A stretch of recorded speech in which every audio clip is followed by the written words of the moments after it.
Assalamualaikum warahmatullahi wabarakatuh. Perkenalkan, nama saya Muhammad Yusran.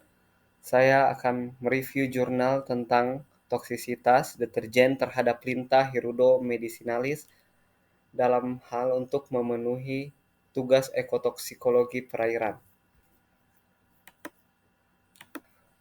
Adapun daftar isinya sebagai berikut. Latar belakang pencemaran air oleh deterjen merupakan masalah lingkungan yang semakin serius, terutama di perairan air tawar.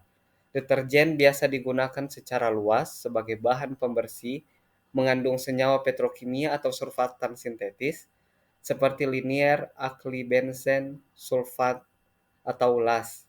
LAS ini bersifat toksik terhadap organisme akuatik dan perairan. Meskipun dapat terdegradasi dalam kondisi aerobik, tapi sangat sulit terdegradasi dalam kondisi anaerobik.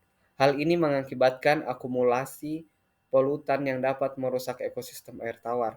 Salah satu cara untuk memantau dan mengawasi pencemaran ini adalah dengan menggunakan bioindikator, yaitu organisme yang dapat memberikan petunjuk tentang kualitas air.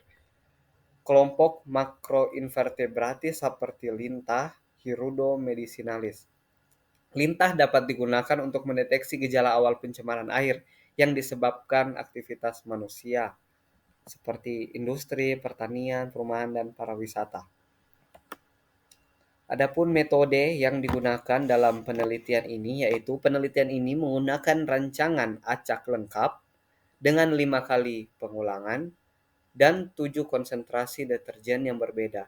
Adapun alat dan bahan yang digunakan yaitu neraca analitik, gelas ukur, kamera, lembar observasi, loop, stopwatch, termometer, air, bejana plastik, karet, kain kasa, pipa tetes, dan luxmeter. Bahan yang digunakan yaitu deterjen, lintah, aquades, kertas label, dan indikator universal. Prosedur persiapan untuk larutan stok yang pertama yaitu timbang 1000 mg deterjen dan larutkan dalam 1 liter aquades untuk membuat larutan 1000 ppm. Labeli bejana plastik sesuai perlakuan dan ulangannya. Kemudian acak sederhana aklimasi lintah dalam bejana dalam beberapa hari. Pemberian perlakuan ini yaitu yang pertama, tetesi lintah dengan deterjen sesuai dosis. Ukur intensitas cahaya dengan luxmeter, pH indikator, dan suhu air. Observasi jumlah kematian lintah dalam 1 jam, amati lintah yang mati dan hidup di bawah mikroskop selama 1 jam sekali.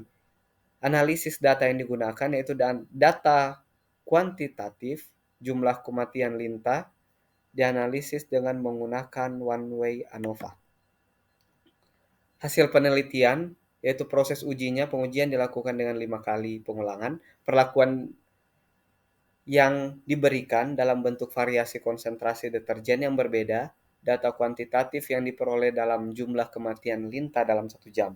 Data yang diperoleh ini adalah jumlah data kematian lintah setiap jam dalam setiap konsentrasi deterjen yang berbeda. Hasil dari penelitian ini yaitu penelitian menunjukkan bahwa variasi konsentrasi deterjen berpengaruh signifikan terhadap jumlah kematian lintah. Deterjen bersifat toksik terhadap lintah sehingga lintah dapat digunakan sebagai bioindikator adanya pencemaran air dalam lingkungan. Adapun ciri-ciri lintah yang keracunan akibat deterjen adalah yang pertama itu tidak bergerak, yang kedua itu berlendir, dan yang ketiga itu pendarahan. Adapun kesimpulan dari penelitian ini berdasarkan hasil penelitian dapat disimpulkan bahwa variasi konsentrasi deterjen berpengaruh signifikan terhadap jumlah kematian lintah. Oleh karena itu, deterjen bersifat toksik terhadap lintah Hirudo medicinalis, sehingga kelimpahan lintah di lingkungan perairan air tawar dapat digunakan sebagai bioindikator adanya pencemaran air, khususnya oleh polutan deterjen. Mungkin itu saja yang dapat saya sampaikan. Mohon maaf jika ada kesalahan. Sekian, terima kasih.